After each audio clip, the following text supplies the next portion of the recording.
Phil Williams, our next speaker, was born in Akron, Ohio, a three-sport athlete. Army communications specialist, disabled vet, former school teacher, and a youth pastor at Mustard Seed Faith Ministries in Covington under Pastor Jimmy Copeland. He's a music producer and a songwriter performing at the 2016 Gospel Choice Awards, a lover of the Lord and America. Put your hands together and welcome Phil Williams.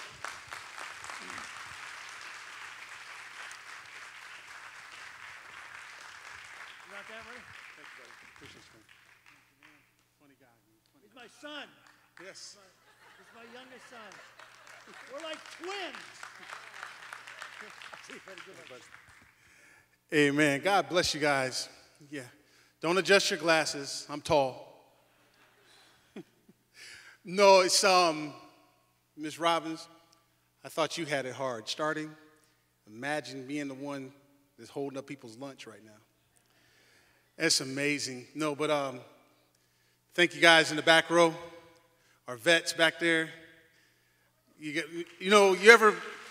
One thing I like about going to the D.C. airport is that you always see the veterans, the World War II veterans, the ones that are taken to the memorials. And it's just so awesome. They're being pushed in wheelchairs, but they look stubborn like they want to push the wheelchairs. It's just amazing. But I'm not going to keep you guys long because I know we're about to do lunch. I was just noticing, aren't we the moral majority? Isn't that what they call us? The moral majority? So if we're the moral majority, how do we end up losing all the time? We're the majority, but we end up losing. And I know we lose doing our constitutional right. We have our right to not show up and vote. Well, that's our right. We don't have no Gestapos come and take you to the voting booth and make you vote. So it is your constitutional right. But we're losing. We're losing. I'm tired of losing. Especially knowing we're the majority. That's the part. A very, very small minority in America has redefined marriage. We're the moral majority.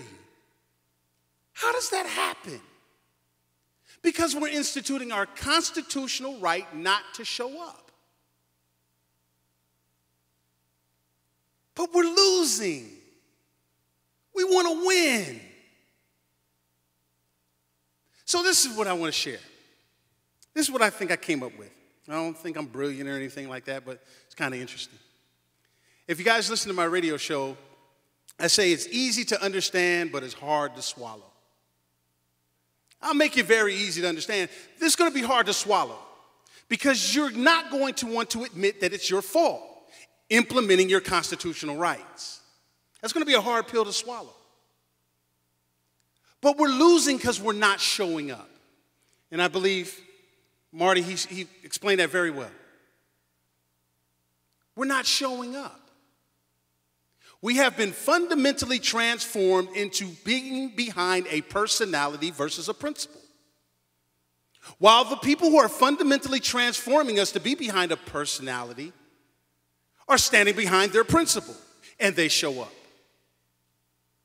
And we're implementing our constitutional right not to show up, and we're the moral majority and we're losing. Marriage? Less than 3% of our population has changed what marriage is. Next thing you know, you can marry gerbils and you can marry snakes and you can, there's people marrying oceans. That's a heck of a consummation, by the way. I'm sorry, we're in church.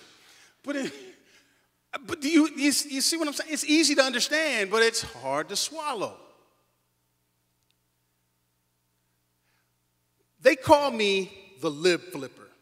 Hashtag the lib flipper. I flip liberals. That's what I do. I'm very good at it.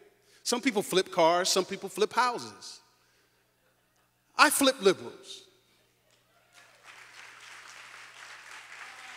Why is it important to flip liberals? Why do we have a hard time as conservatives flipping liberals. Because we're too conservative in our conversation. Do you know that a conservative conversation is like a post-hypnotic suggestion to a liberal voter?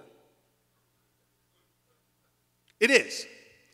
Liberals, the liberal institutions that they tricked us into sending our kids to and paying $60,000 a year and things of that nature, they give our children, or the liberal voters, post-hypnotic suggestions. GDP growth at 4%. They're out for the rich. That's what they hear. Oh, they're out for the rich. Boom. We're done. We're done. Can't flip that liberal. Because we have to tell them GDP growth is at 4%. That's a conservative talking point. That is a post-hypnotic suggestion to a liberal to call you out for the rich. Another post-hypnotic suggestion, religious freedom. Whoop, bigot. It's a post-hypnotic suggestion. I could go down the whole list of them. So what I did as a conservative, I said, let me figure out some talking points to where I can flip a liberal. So I don't get them to go into their easily, and see, me being a tall conservative, I get called tall conservative names.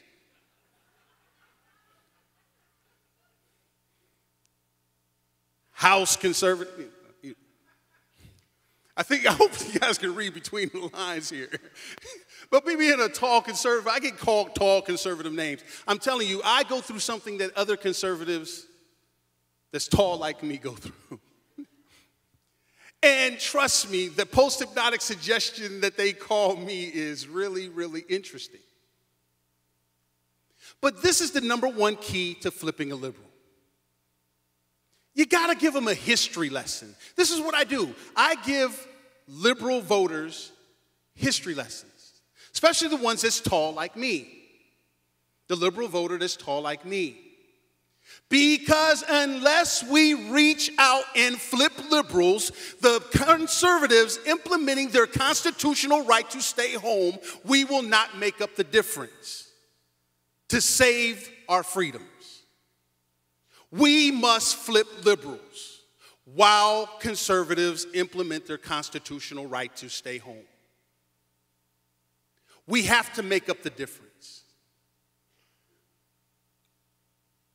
Easy to understand, a little hard to swallow. Here is the history lesson that I give to flip a liberal that's tall like me. I show them what we have in common with what they're taught are their slave masters. See, a liberal voter that's tall like me hears the word founding fathers and they immediately say slave masters. It's a post-hypnotic suggestion. So what do? I don't say. I don't say founding fathers. I call them what they are. They're escaped slaves. Our founding fathers are escaped slaves. They escaped slavery. Now immediately, they understand the history lesson, escape, Mayflower, boats, whatever. They understand that because they learned it. They just didn't learn it the way we learned it. And it's something that Mr. Crane said earlier.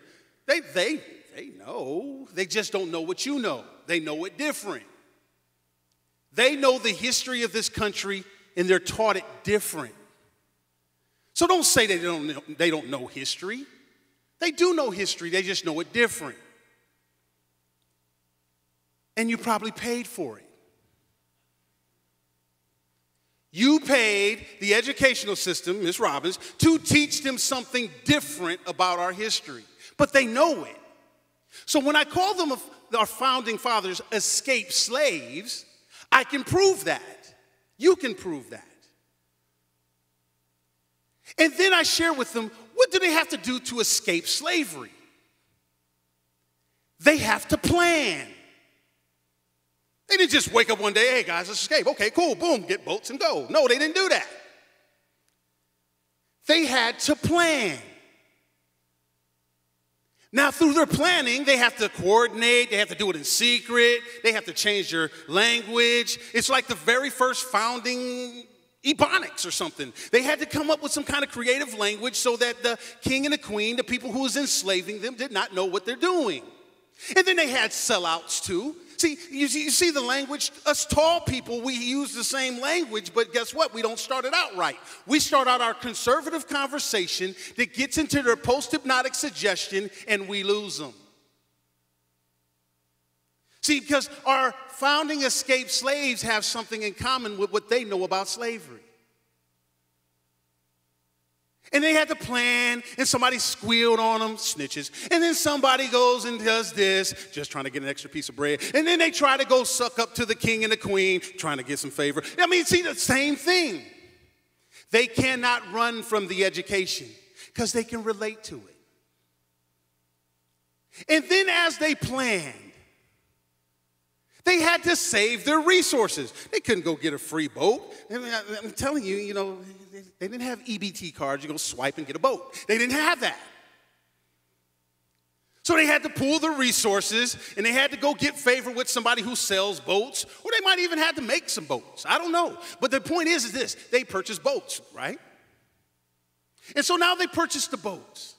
But guess one of the things that our escaped slave founding fathers said through this whole ordeal? Man, when we escape slavery, we're going to make sure that we never get enslaved again. They kept saying it. The people that was like, man, I don't know, man. I think I like it better under Pharaoh. I mean, they were telling them, man, I'm telling you, if you hang with us and go with us, man, when we get out of here, man, we'll never have this happen to us again. And then they escaped. The document that they created to ensure that they never have this happen to them again is our Constitution. See, the people that's tall like me, they understand that. That's the Constitution. And then they said, well, what if one of our escaped slaves decide they want to turn into a slave master and do what it takes to enslave us as a family member? They created another document. It's called the Bill of Rights. That keeps your family members from enslaving you. People that say they're with you. That government that we're so ticked off about. That liberal ideology that wants to circumvent the Constitution. Why? Because that's our freedom document. Here is what happens so that we never get enslaved again. Who wants to change the Bill of Rights so that other human beings that supposedly in the same American family can enslave us. Our rule of law for the consequences and repercussions of the people who want to enslave us or do whatever it is to circumvent our rights or whatnot. Conservatives. We're too conservative to be relative. We have to start relating so that the other conservatives can institute their constitutional right to stay home and we still save our country. So either you implement that other constitutional right to make sure that you never get enslaved again and show up to vote. But you need to understand how to flip a liberal. So when you do show up to vote and you vote for good conservatives like the people that we hear speaking today, that the other people that's tall like me understand that that person is going to protect their freedom. Because people tall like me cannot. They are tired. We are blowing this thing because we're sounding too conservative. We keep throwing these post-hypnotic suggestions and not understanding. I'll give you guys one. Here's one. If I was to start complaining about the Second Amendment, about your firearms, what do you naturally think is a post-hypnotic suggestion comes next? First I start complaining. Next comes what? Confiscation.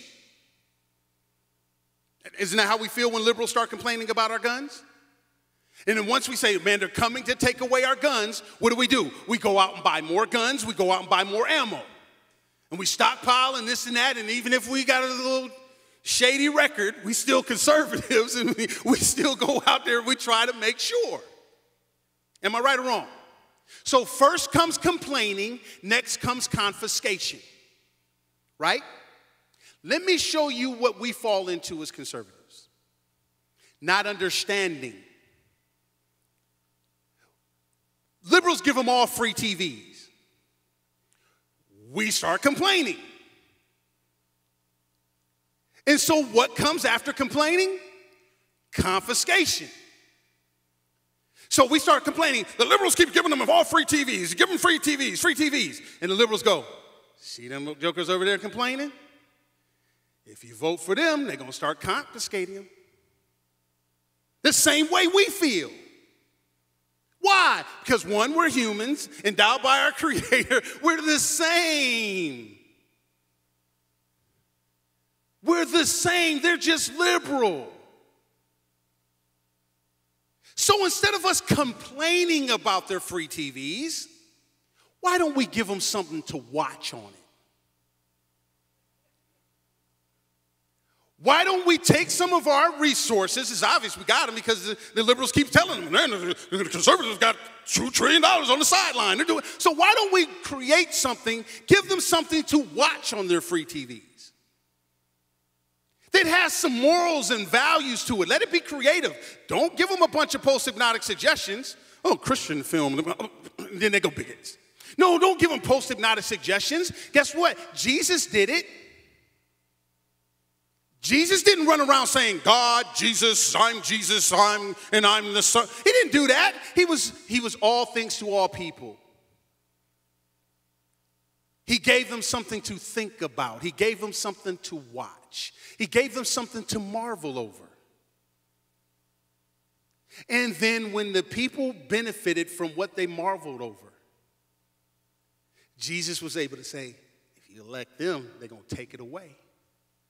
See, if we give them something of morals and values to watch on their free TVs, something creative, so that we could be relative, and then their kids start doing better in school, their communities start looking better, everything starts looking more American, they start functioning more patriotic.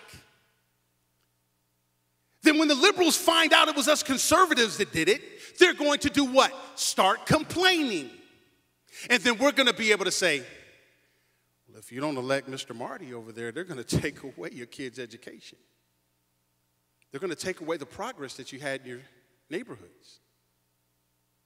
Then next thing you know, that liberal starts voting their self-interest because their self starts looking interesting. I flip liberals for a living. I understand 50% plus one. But guess what? There's 20, 30% implementing their constitutional right to stay home, so that formula is out the window. So it's not 50% plus one anymore. It's making up the 30% and then add one.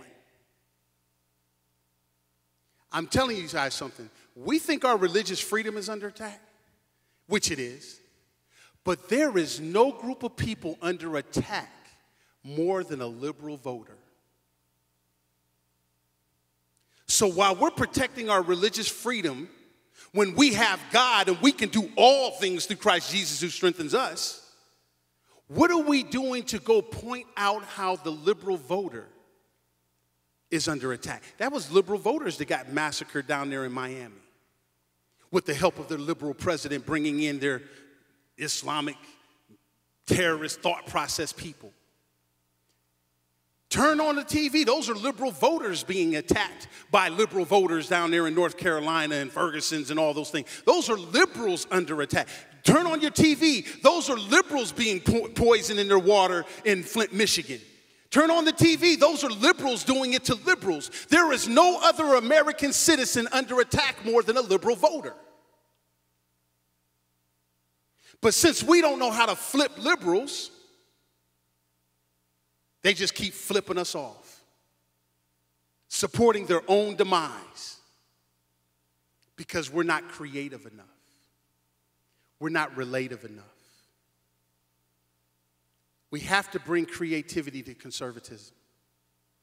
Give them something to listen to on their free cell phone. Give them something to watch on their free TV. Get them to a website on their free internet. Because as long as you keep attacking their freedom, they'll keep voting for their slavery.